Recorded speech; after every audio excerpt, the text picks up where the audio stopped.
Good evening, everyone, and welcome to Spiritual Meaning Behind the Hebrew Alphabets. I am Pastor Ed Anderson, broadcasting live out of Phoenix, Arizona. We have had a really awesome journey taking a look at every pictogram of the Hebrew alphabet, starting with the very first one, Aleph, and then as you go from the top right and moving left, we're going through the sequence of various alphabets. And last week we ended on the 19th Hebrew alphabet, which is the Kaf. The Kaf, and that's that bottom one that you see right there below. Actually, it's this way. Okay, down there. And it looks like a P, but it's not a P. It's really the Kaf, and it's the nun combined together. Okay, so if you missed that one, you can go back and you can kind of review what that actual Hebrew alphabet means. Now today, or tonight, we're going to be taking a look at the 20th Hebrew alphabet, which is the Raysh. The Raysh. And you would have seen it spelled, you would see it spelled in different ways. Raysh is one way of seeing that spelled, Resh, and then sometimes you'll see an Reish. But again, the pictogram is all the same. And this particular Hebrew alphabet is assigned or found attached to Psalm 119, verse 153 through 160. So again, those of you who are just joining us, you'll notice in Psalm 119 that in your Bible you will have a Hebrew alphabet that covers 8 verses of this entire 22 sections of Psalm 119. Why are there 22 sections? Because there are 22 Hebrew alphabets. And the question is why? What is the purpose for assigning a Hebrew alphabet to each of these 8 verse sections through an entire chapter found in Psalm 119? And we've discovered that this the spiritual meaning behind the pictograms of the Hebrew alphabet really indicate a deeper understanding of God, an understanding of our condition, mankind, and what it took to bring atonement and reconciliation between mankind and God. And so the Hebrew alphabet is telling that story. It's showing a deeper meaning that today in the 21st century we have completely lost and forgotten. As a matter of fact, many people who can actually read Hebrew and speak Hebrew don't even realize that the pictograms behind the Hebrew alphabets have an ancient scriptural spiritual meaning that go back 6,000 years.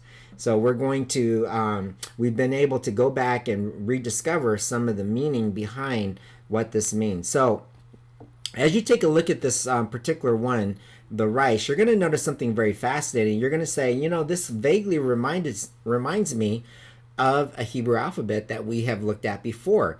And you would actually be correct, because if you were with me when we first started the series, we took a look at the Hebrew alphabet called Dalet, which is the 4th Hebrew alphabet. So this is what that one looks like. And as you know, that happened in week 4. You can always go back and review my lecture on that on my Future of Hope YouTube site, as well as the Zips and Nuggets Facebook page that you're on right now. So this is the Dalet. This represents the door. And we saw there that this is really a pictogram that symbolizes Jesus being that door that we need to pass through in order to get to the other side where God is. Okay, so this was very symbolic of the holy place found in the tabernacle. Now, as we have continued on our journey, we're now in the 20th Hebrew alphabet, and we are now at the Raysh, which is very similar in the way it appears. And you know, the fact that these pictures that I have on indicates that that top bar is thicker. That's just because the picture turned out that way. As a matter of fact, the lines could be very similar in terms of their width. Okay, so I guess the question that you're going to ask is, how can I tell the difference? Because they look exactly the same. When in fact, actually, you know, in English and the modern languages, we're very sloppy. We use cursive and we just write it down, and we can kind of, like, our brains sort of interpolates and interprets what we think that letter might be, especially if you're trying to read a doctor's prescription order. You can barely read it and you're saying, oh, that must be an A, this must be a T, even though this doesn't have a dot, that has to be an I or whatever, okay? Well, in Hebrew, every stroke of the pen is very, very specific and very particular and has a very unique meaning. So I told you that Dalet represented the door. Now let's take a look at what seems to be on the surface a very similar letter, Raysh. And how do you tell the differences? The first thing that you need to know is that Raysh is not equal to and does not have any similar meaning to the Dalet. And likewise, Dalet has no crossover meaning over to the Raysh. They are very different alphabets and they have two very different pictograms. And if you've ever played the game where you have two similar pictures and try to figure out what is different about the picture, you will notice right away that there is something significantly different between the Dalet and the Raysh. Okay, so let's take a look at it. First of all, the way that the Dalet is written, and Dalet is the one in the middle. Now, the reason I put the Kaf there, what that is if you remember the Kaf was like this. You remember that? But in Hebrew, when the Kaf, and there's several others that when it ends a word or a series of letters to create a word, that there are some Hebrew alphabets that take on a different shape and different form. So so some of these would be, for example, the Kaf, the Mem, the Pei, the Sadi.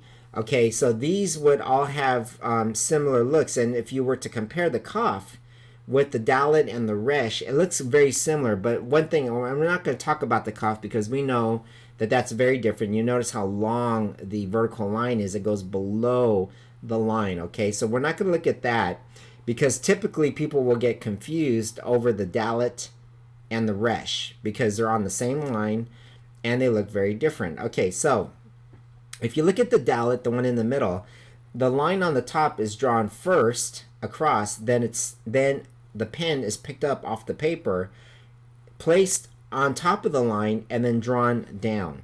Okay, so it's very symbolic because if you remember, the Dalet symbolizes God. It symbolizes the way into God. It symbolizes the door. Jesus is the door. So there you see the tabernacle where the holy place is. It's drawn, and then there's a very distinct point where it's drawn down, where there's no entry at all. That's the door. Where in the Resh, you notice it continues in one continual fluid motion, which means it's all one body. It's all one part. There aren't two parts, God and a door, and then for me to come in. So there's, in order to get into that place where God is, you have to go through a door that opens, okay? So that's why there's this line that comes across and then another one that's drawn down, okay, where the Resh is just one fluid motion, okay? Now, why does that make a difference? Let's take a look at this. The Dalet, Hebrew letter D, and the Raysh, the Hebrew letter R, you'll notice very, very specifically that the Dalet has a 90-degree angle where there's a clear lip, almost like a roof that comes over, symbolizing a tabernacle, a sanctuary, a building that you have to enter into in a place where there's a door, okay? So I talked about it. Where Resh is very different, okay? It's all one fluid connected unit, okay? So it's a rounded corner where Dalet has like a 90-degree that goes out like a roof, like you're looking at an angle of a wall that meets a roof, where Resh is like the fluid of a body, okay? Now, okay, so disregard the Kaf because that's the final Kaf. Of course, you know, I just mentioned that it extends long below the vertical line, okay? But if you compare the Dalet and the Resh, the Dalet has a square corner and the Resh has a round corner, okay? The vertical line is not long at all. The same goes for the Resh, not long at all, okay? Now, if you were to write out this in actual Hebrew today, I did it on the bottom there. I drew it out for you. So the Dalet would just be basically a line across and then a straight angle down. where the resh would almost be like a curve down, like a hill that you're, if you were to do it sloppily today, or like a cursive, this would be like the equivalent of like a cursive writing, okay? Again, this is just another pictogram. If you look at the upper left-hand corner, the Dalet has that 90-degree angle, like a roof, where it's like a cross there, and Jesus being that door there. So there you see the cross beam. Okay, here you see the bended corner of the Raysh, where there is no cross beam. It's just all one fluid motion. Okay, the other thing that you'll notice is the line. So you see where the final cuff, okay, goes below the line, but the Raysh and the Dalet, which is the 4th and the 20th Hebrew alphabet, it stays on the writing line, okay? So this is how you can tell the differences between the two Hebrew alphabets. Now, you might say, man, this is really awesome, but what does this all mean? Okay, again, where Dalet is a door, Raysh, the pictogram of the Raysh, is a bowed head, okay? It's symbolic of a leader who is in service to others. In other words, a servant leader. Again, it is the symbol of choosing. Okay, so just like the Dalet, you had to choose between whether you want to enter the door and come into a relationship with God, or turn around and walk the other way and reject Christ and reject God and try to make it on your own. Okay, well, Raysh presents a different kind of choice where there's a leader, the head, okay, and you have a choice to be a partaker of that great leader and be a part of that lineage of that great leader and achieve greatness, or turn away and walk away and go down the way of that animalistic, primitive degradation that all humans will end up going through without God. Okay? So again, it's this concept where we come and we're in this growth relationship and sanctification relationship with God, but at all times we can always choose not to be a partaker. And here we see a very interesting concept here where as we're closing out the Hebrew alphabet, remember there are only 22 and we're on number 20, we are presented with a unique vision of who God is. No longer do we see God's majesty and power that we saw in the Yud, and no longer do we see that compassionate love and that love, forgiveness and acceptance that we see in the Kaf. What we see here is God presented as a servant, a humble servant who leads by being humble. Okay, and do we partake of that same humility? Okay, now where Dalet is the symbol of Jesus as the door to God. Jesus is the door. Remember in Revelation, Jesus says, I stand at the door and I'm knocking, and anyone who opens the door, I will come in. Okay, we see many examples of Jesus being symbolic of the door that we must pass through in order to be in the presence of God. Well, likewise, the Raysh is also a very, very exact symbol of Jesus.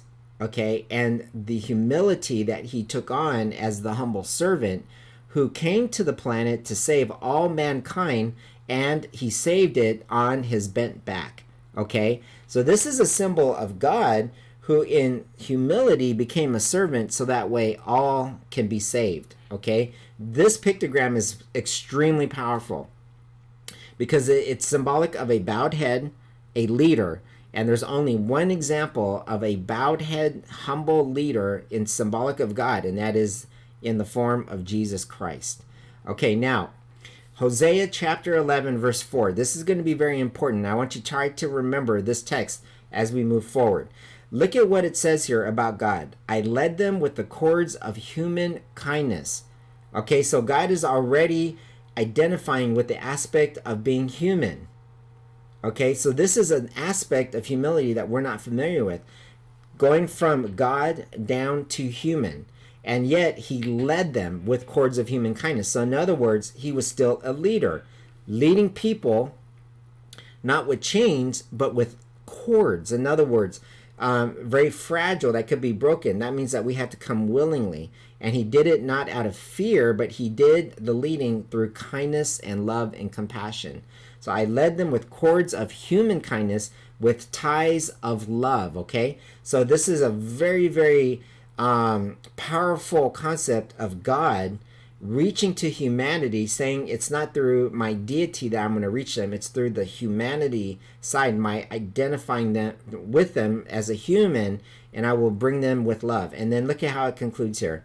To them, I was like one who lifts a little child to the cheek, okay? So those of you who have kids, you know what that's like. You bend down, you pick up a kid, and you bring them up, and you hug them. You say, oh, you're so cute, right? And I bent down to feed them. So bending down to feed them, okay, whoever bends down to feed. The only time you bend down to feed is only if someone's on the ground or if you're stooping down, okay, to their level. So you're bending down, okay, to give them something that they need. And a lot of times we're not talking about only food, but we're talking about something in the spiritual sense that will bring about a restoration in that person. And most of the time that's dignity, that's forgiveness, these kinds of things that humans actually really desire in order for them to be lifted up. So God is talking in Hosea here about this very nature of the pictogram of the Raysh, that concept of God being that he's leading through humility. I led them with cords of human kindness, with the ties of love. To them I was like one who lifts a little child, okay, to the cheek, and I bent down to feed them with more than just food, but with things that humanity actually needed. Now that's in the Old Testament. If we actually run over to the New Testament and we look at the balance of that, Jesus himself says, for even the Son of Man, and he's referring to himself, did not come to be served. Okay, so in other words, he didn't come as a king so that way people can come and bring all these different foods and worship and glorify him. No, this is a different concept of who God is. But he came to do what? To be a servant. He came to serve and to give his own life as a ransom for many. Now, Jesus himself said it. He said that he came not as God, but he came as God to be a humble servant, so that way I can give life to as many as I can. You remember what Hosea said? I bent down, I picked them up, and I gave them what they needed, and I did it out of love and compassion. So I want you to remember those two aspects, okay? Jesus being bent down and giving and feeding, and for the sake of salvation, okay? And this is the very concept of the pictogram of Raysh. So let's take a look at that. As we take a look at the Raysh, and you look at this pictogram and this figure, the only thing that you can think of is Jesus being bent over, being whipped for our salvation, being flogged and being crucified. Okay, this is a perfect picture of a prophecy of what God is intending to do to save mankind. But it was more than that. Jesus bent over to heal. He bent over to give sight, to open the ears, to heal leprosy and forgive the sins. Okay? He also bent over when everyone was accusing. Okay? Jesus says, I don't accuse, I accept. He writes in the sand all the sins of everyone, and he bends over as a leader to show that sometimes love is more powerful than judgment. Okay? And then we see Jesus bending over, picking up children, saying, do not suffer the little children to come to me. Have them come. You have to be like children, innocent. Come to me with that trust and with that faith, and you will see the kingdom of heaven. Okay? So here we notice this concept of the Raysh, the very pictogram you see as a prophecy that points forward to Jesus Christ as the Messiah, God who would save, the God who would forgive, the God who would heal, and the God who would show love and compassion to you and I, who he considers his children.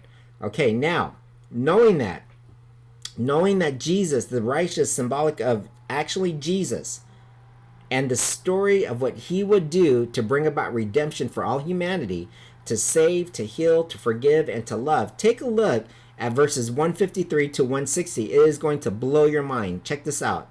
Look at verse 153. Look on my suffering and deliver me. Okay? I mean, the first thing that David says, he looks to God, and it's the Raysh. And he knows that the Raysh is symbolic of a bowed head of humility of God who will serve. And the first thing he says is, look on my suffering and deliver me. You almost get the sense that he was that leper who needed to be healed, or the blind man that needed to be given sight. Okay? For I have not forgotten your law. And I put law in bold, and we're going to come back to that in just a minute. Okay, look at verse 154.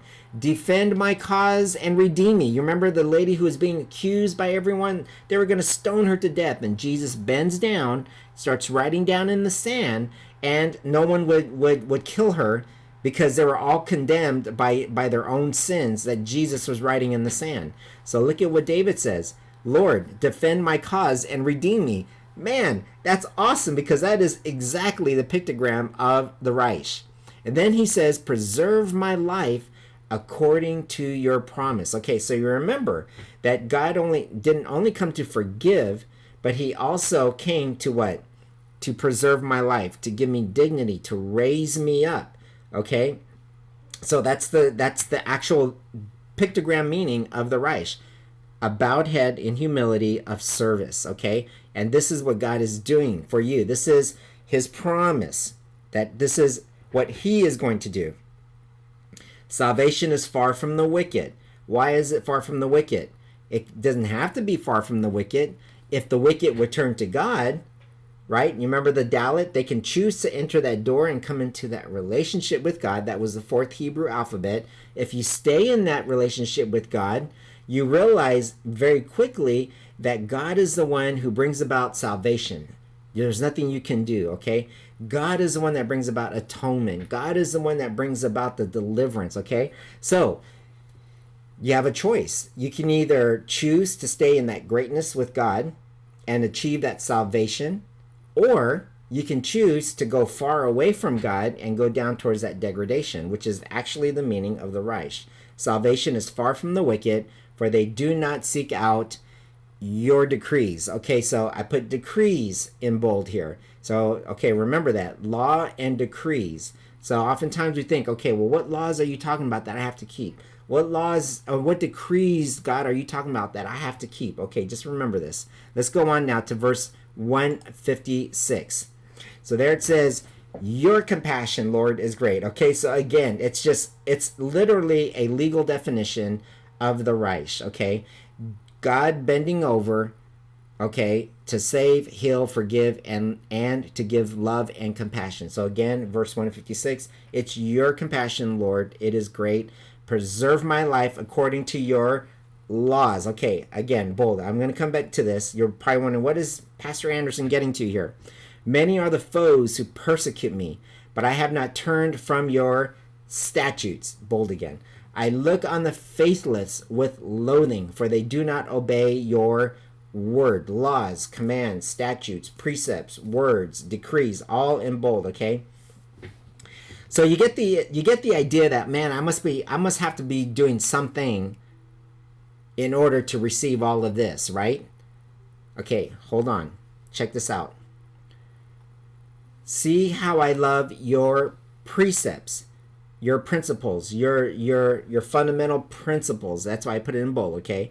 Now look at verse 159. He says, preserve my life, Lord, in accordance with your love. Okay, so there we see that dichotomy again, where this pictogram, the Raysh, says that it is God who will save, God who will heal, God who will forgive, God who will preserve, God who will love and give compassion. Okay, now check this out. Here's the thing. All your words are true. All your righteousness, so all of this stuff comes from the place of God. All of these promises, all of these things that we just saw that the Raysh describes, all your righteous laws are eternal. Okay, first of all, laws are eternal. That means that they won't end. That means that they always go on and on and on. Okay, humans don't go on and on and on unless you're in that relationship with God. Humans are mortal. We have an end. God does not have an end, which means that all of these promises are based on something founded in the righteousness and the characteristic of who God is. In other words, the reason why all these things are eternal is because it is God. It is based in who God is, not in who you are. That means that there's nothing that you can do to receive all of this. You receive it as a gift. So, okay, let's just wrap this our mind around about this now. Let's go back and circle back. God, in the form, he sends his son Jesus. He bends over as a humble servant, and he is going to save you. He's going to heal you. He's going to forgive you, and he's going to love you. You know why? Because it's not you who's doing it. These are the laws, the precepts, the decrees, and the statutes of God himself. Do you see what I'm saying here? It's not what you are trying to do to keep the law. It is God who is keeping it. It is not you who loves the precept. It's because God loves his own precept that he is going to preserve your life. Okay? What laws and precepts is he talking about here? Okay? What decrees, what statutes, what word, what commands, what laws and precepts is he talking about here to receive all of this? You know what it is? Jesus bent in order to save you. That's the law of salvation. Okay? He bent over in order to heal you. That's the law of restoration. He bent over in order to forgive you. That is the law of forgiveness. And he bent in order to love you, and that is the law of love. And all of that is based in the decrees, the statutes, the commands, the laws. All of these laws that we're talking about, all in Psalm 119, you thought this whole time it was all the things that you have to do, when in fact these are universal laws that God himself is in control over. You can't change the law of salvation. You can't change and do anything to keep the law of restoration, because it is God who has to bring that to you. It is nothing you can do to bring the law of forgiveness to you, because it is God's character to forgive. It is God's law. It is his nature to forgive. Therefore, there is a undeniable, unchanging, everlasting law that exists, and that is that God is love. There is a law of love that brings about forgiveness, restoration, and salvation to you. And God said it in the Raysh. He said, there's going to come a day you make the right choice, and that will implement and execute a law, a decree, a statute, a precept that you can be a beneficiary of because of my son who bent over in humility to die for you, to save you, to heal you, to forgive you. The Raysh is actually a symbol of God's law of salvation, healing, forgiveness, and love, found in Psalm 119, verse 153 to 160. Now, we've taken a look at all these alphabets, and we're going to do a big review later on this whole thing, because what you're seeing right now are the little intricate parts.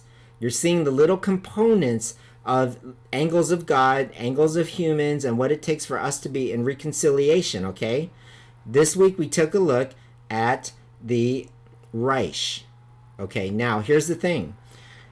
When we conclude this thing, you don't want to miss it, because there is a big picture to all of this that's going to blow you away. Okay? This whole sequence of the Hebrew alphabet is the golden thread that unifies the entire scriptures together.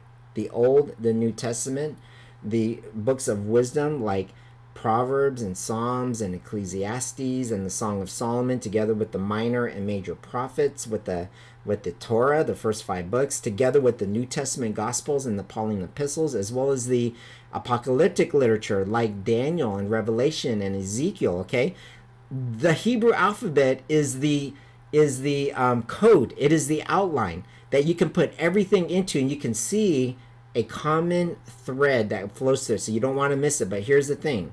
Today was really significant, because as we come close to the end of the Hebrew alphabet, we discovered this concept of Jesus being this bent over servant in order to save you, to love you, to heal you, and forgive you. Now, next week, we're going to take a look at this amazing looking symbol. This is the Shin, S-H-I-N, and you might have seen it spelled out a little bit differently. But this one is cool. This is really awesome. And this is the 21st Hebrew alphabet. So we're going to come back next week, and we're going to take a look and see what this one means. But until then, hopefully this had some significance for you. thank you for joining me, and I hope to see you again next Wednesday.